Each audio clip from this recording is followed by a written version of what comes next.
Pessoal, com muita satisfação que estamos aqui para mais um momento de reflexão.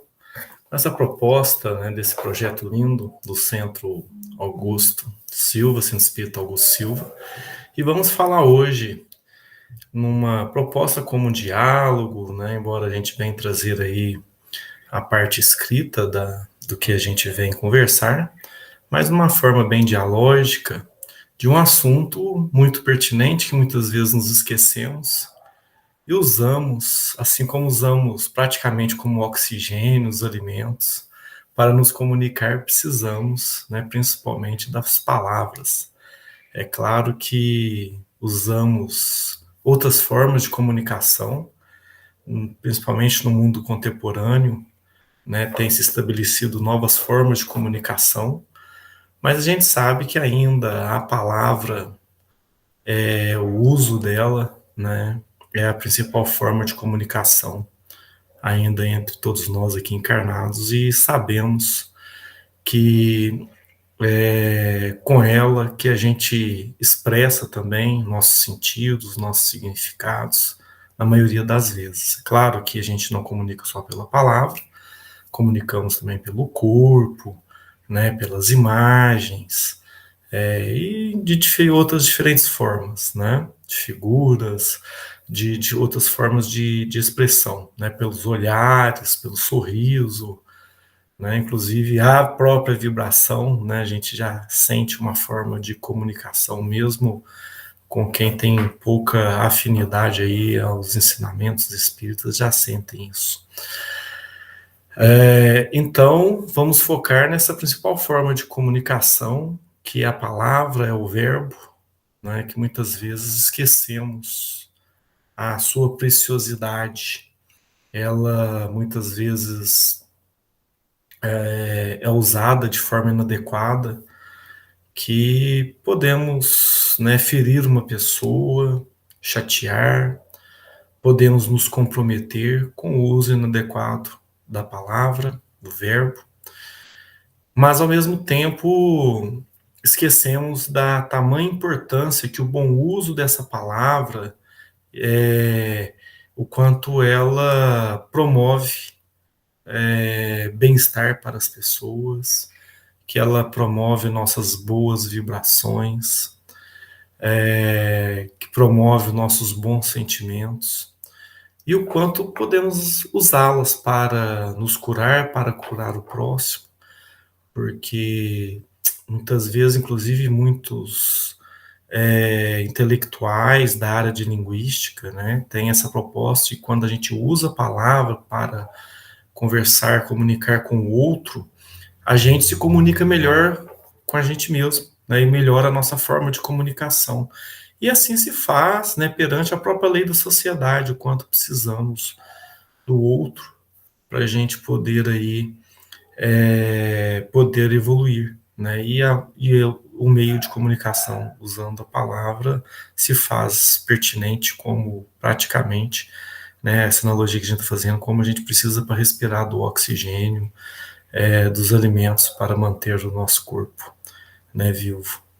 Então, dentro dessa proposta, a gente vai aqui apresentar a vocês uma passagem proposta por Emmanuel, por meio do Chico, obviamente, na obra O Reformador, que ela vem falar da seguinte forma, intitulado Asseio Verbal, assim que foi titulado. E aí, Paulo, Emmanuel vem trabalhar em cima da fala de Paulo em Efésios 4:29, com a seguinte frase: não saia da vossa boca nenhuma palavra torpe, mas só que for boa para promover a edificação. E aí a gente já chama reflexão, quantas vezes já usamos a palavra de uma forma inadequada, de uma forma negligente e às vezes até perniciosa, enquanto poderíamos usá-la de uma forma branda, de uma forma leve, de uma forma que poderia, inclusive, servir de melhoria para a vida das pessoas.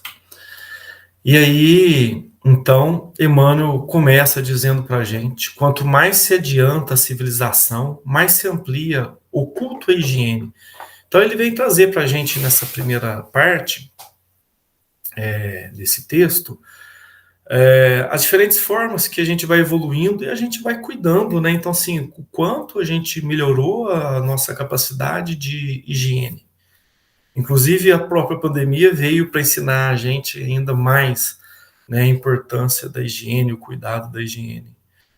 E aí ele continua: reservatórios são tratados, salvaguardando-se os anseios das águas. Então, assim, cada vez mais as águas, né, mais purificadas. É claro que, por outro lado, tem outros problemas, né, que a gente vai contaminando. Analogia que eu faço disso aí, o problema dos agrotóxicos, quando usados inadequadamente, de forma, né, invigilante, de forma imprudente, acaba contaminando os lençóis freáticos, não só os alimentos. E a gente vai gerindo essa água, e a analogia que a gente faz disso é o meio que a gente vive, né, acaba nos contaminando as pessoas que a gente procura para conversar e conviver, às vezes com pensamentos, palavras, conversas, né, de baixa vibração, e acaba atrapalhando aí os nossos pensamentos, consequentemente, as nossas palavras e demais atitudes. Então é como se fosse um agrotóxico contaminando essa água, por mais que a gente cuida de um lado, a gente descuida do outro. Então é muito importante a gente buscar os meios, né, a boa leitura, o meio de convivência, realmente que seja edificante, que a gente aproveite o nosso tempo de encarnação para poder realmente servir e não querer ser servido na busca dos prazeres desenfreados. E aí, Emmanuel, depois continua, né? Mercados sofrem fiscalização rigorosa com vista à pureza das substâncias alimentícias. Então, dessa mesma forma, cada vez mais, né, os alimentos menos contaminados, com a menor chance de contaminações parasitárias e de substâncias químicas, né, além das substâncias microbiológicas. E, ao mesmo tempo, a gente, né, procura esse meio, né, de fiscalização diante dos nossos próprios pensamentos, né? A gente pode fazer essa analogia. Qual o tipo de pensamento que a gente vai falar mais para frente, para a gente controlar os nossos pensamentos, que não é nada fácil, obviamente, que é um exercício muito longo, né, minucioso, a gente controlar, mesmo que parcialmente, os nossos pensamentos, consequentemente as nossas emoções. E laboratórios são continuamente revistos a fins de que não surjam medicamentos deteriorados, instalações sanitárias recebem diariamente cuidado, asepsia. Então, antigamente, né, quantos meios de contaminação, quantas pessoas morriam por contaminações, não só de medicamentos, metais pesados, etc., mas também a falta de asepsia. E que asepsia a gente está fazendo com os nossos pensamentos, nossas emoções e nossas palavras, né? Porque na medida que a gente vai envolvendo em situações, leituras, orações, a gente fica em maior poder de autovigilância, consequentemente, melhores pensamentos. E fica mais fácil, a partir daí, controlá-los, né? Os pensamentos e as nossas emoções. Será que não devemos exercer cautela e diligência para evitar a palavra torpe, capaz de situar-nos em perturbação e ruína moral? Então, será que a gente não consegue exercer essa cautela, né, e controlar as nossas palavras? Porque a gente sabe, né, a palavra ela vai expressar, obviamente, na maioria das vezes, o que a gente pensa, né? Como a gente pensa, as questões das nossas emoções, as nossas vulnerabilidades e o quanto isso contamina o meio.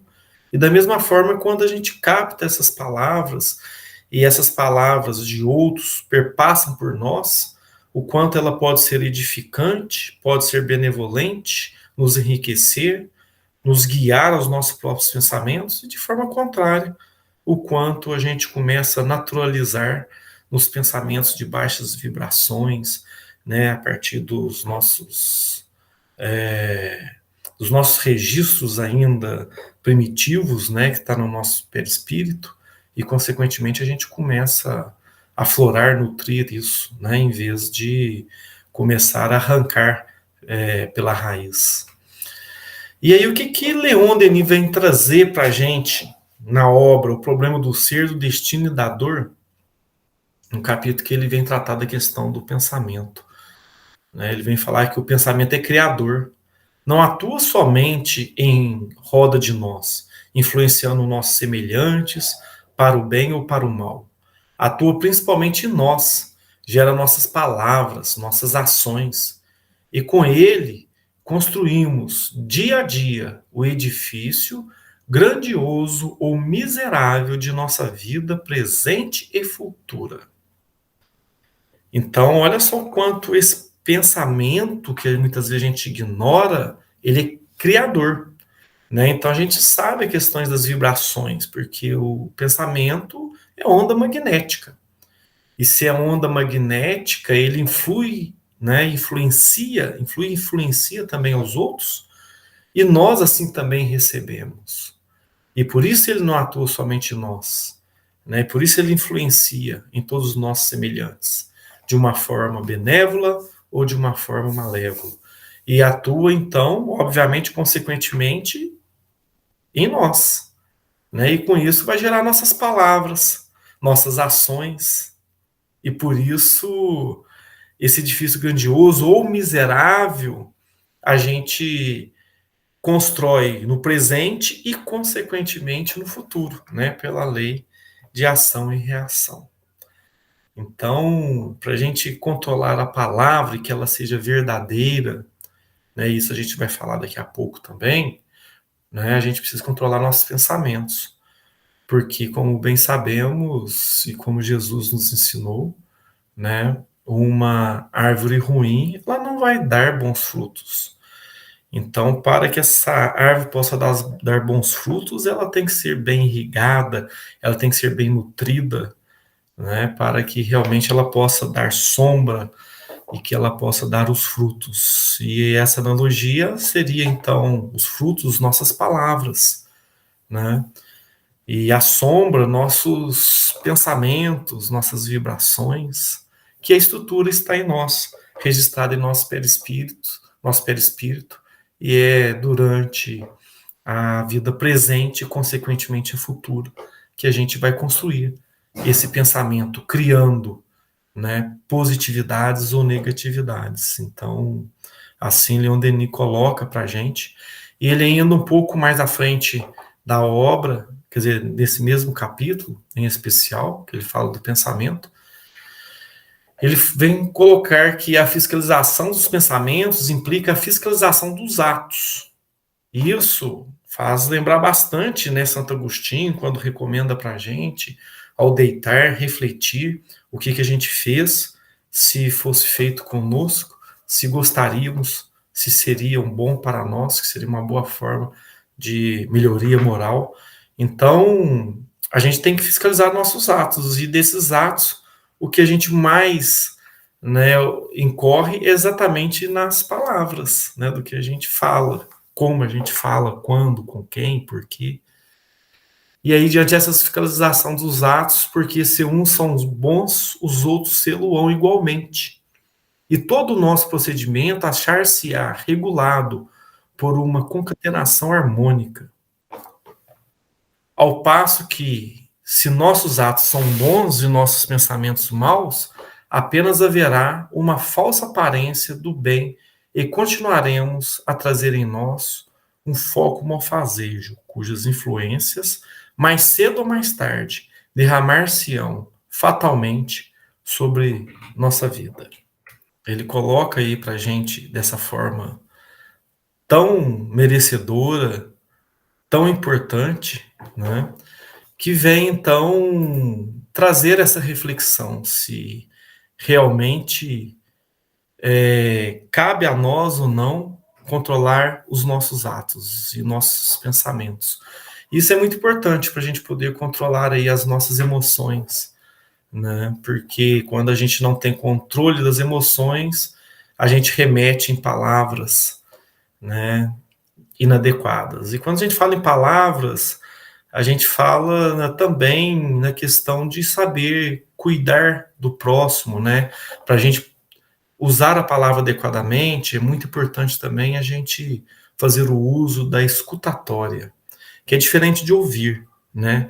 Porque ouvir é um barulho, é uma conversa que não nos interessa, mas escutar é a gente realmente perceber o que o outro quer da gente, o que ele precisa da gente, para a gente usar a palavra de uma forma que não seja forçada, que não seja indevida, que muitas vezes não é o momento de usá-la, né? Ou quando usá-la de uma forma realmente ponderada. Então, Leon Denis vem trazer para a gente, né, dessa forma assim, bem interessante, esse conteúdo. E a gente vem agora complementando, dentro desses propósitos, depois que Leon Denis coloca isso, a gente vem aqui, a gente vem então, depois que fala da fiscalização,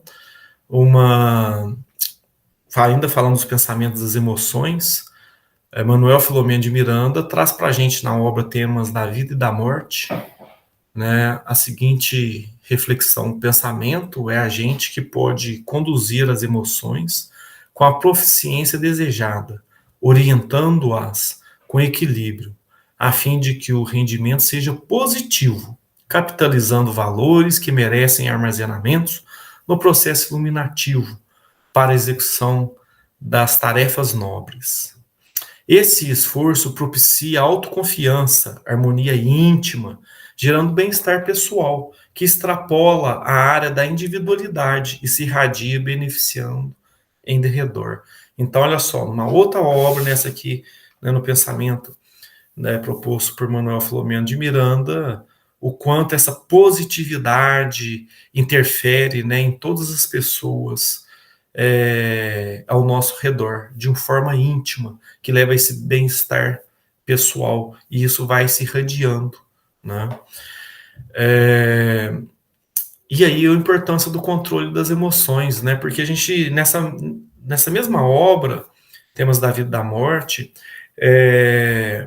Manuel Filomeno de Miranda coloca para a gente assim, que as emoções, a gente não consegue controlá-las, né? Ou melhor, a gente pode conseguir controlá-las, mas quando a gente não consegue, é porque a gente não tem um pensamento e uma vontade para controlá-las.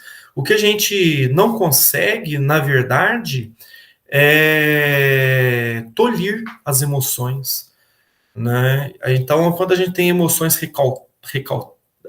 recalcadas, a gente tem depois uma forma de expressá-la de uma forma inadequada. Então, consequentemente, a gente acaba sendo imprudente, né, por falta de uso adequado dessas emoções. Então, até que ele faz analogia com uma vela, né, acesa. Se ali tem muita pressão de oxigênio, ao ponto de não apagá-la, pode fazer que esse fogo queime rápido, né? E aí vai queimar toda a vela de uma forma bem mais rápida. E aí não vai ter luz o suficiente ao tempo que precisa. Então, as emoções, a gente não consegue, na verdade, ao contrário do que muitos pensam, a gente não consegue inibir por completo. A gente tem que saber utilizá-las, e a gente utiliza adequadamente quando a gente tem um controle do pensamento. E isso fica mais fácil controlá-las, né? Então, quando a gente é inevitável controlar essas emoções, quando tem esse pensamento, é porque, na verdade, a gente não está tendo prudência ao controle dos nossos próprios pensamentos, para então controlá-las. E aí ele complementa: substituir os interesses negativos e viciosos por outros de caráter mais gratificante, condurador, é o primeiro passo nessa luta de renovação moral e educação emocional.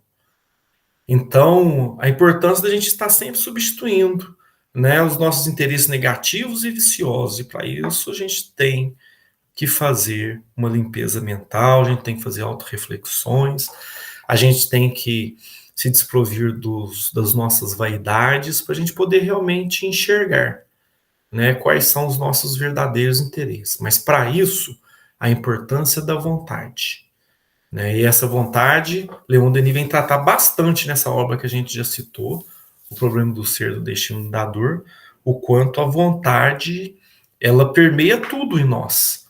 E a gente só atinge as consciências mais profundas para ter atitudes mais nobres, quando realmente a gente tem a verdadeira vontade, que é diferente de desejo, né? Desejar ser bom, todo mundo deseja, né? A maioria das pessoas. Mas ter a verdadeira vontade para ser bom é outra coisa, é mais profundo. Precisa de dedicação, né? De mudança moral.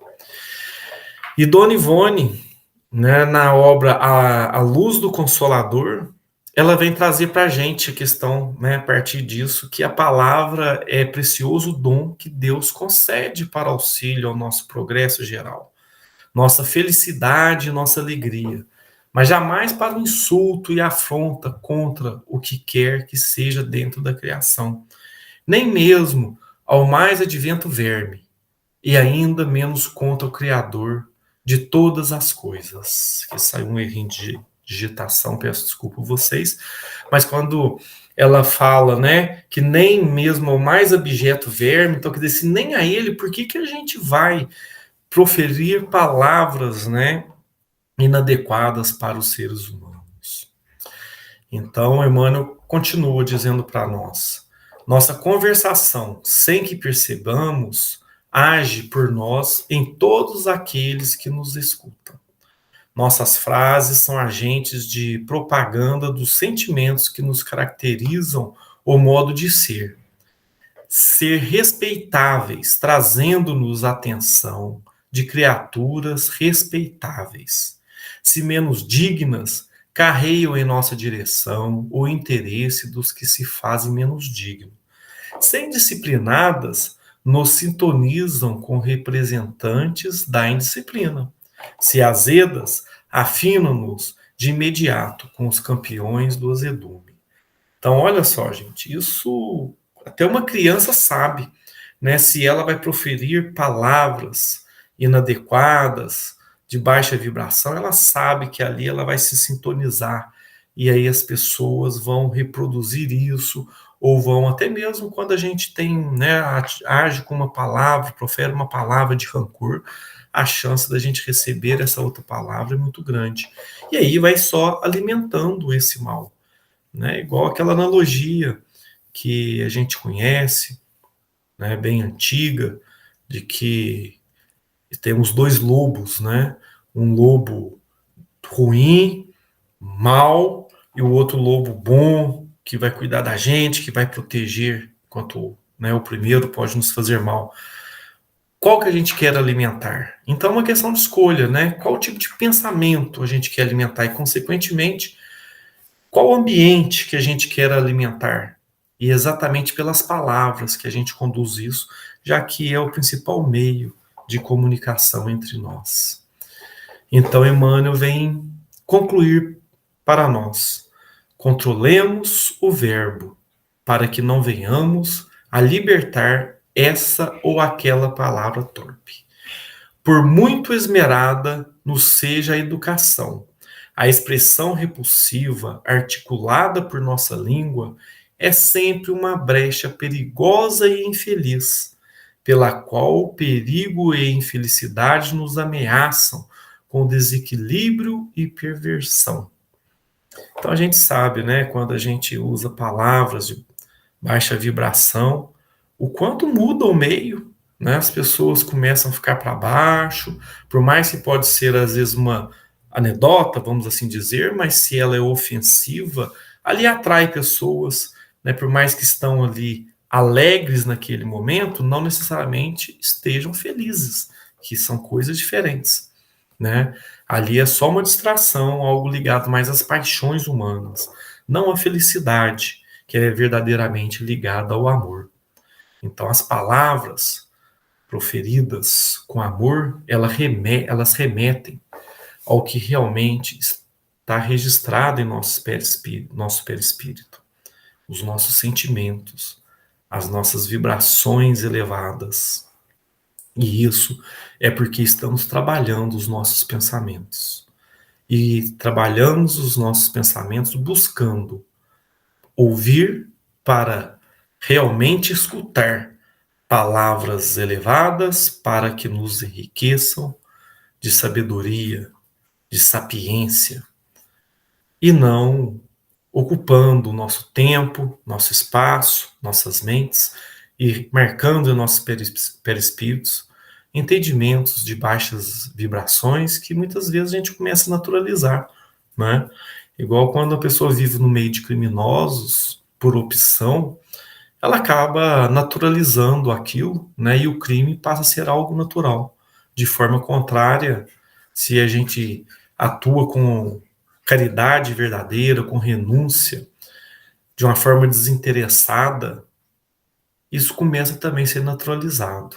E as vibrações elevadas começam a ser também naturalizadas, que interfere, inclusive, até mesmo nos nossos sonhos, né? Durante o nosso sono, que é um outro processo importante para controlar nossos pensamentos, a gente fazer uma boa regeneração durante o sono e, consequentemente, no outro dia, poder estar com vibrações elevadas, mais educados e, consequentemente, usar a palavra como realmente precisamos. Então, assim, finalizamos com muita gratidão pela oportunidade dessa reflexão que Emmanuel traz para nós e que possamos, a cada dia, usar melhor as nossas palavras, com benevolência e o sentimento de gratidão. Que o Senhor nos acompanhe hoje e sempre.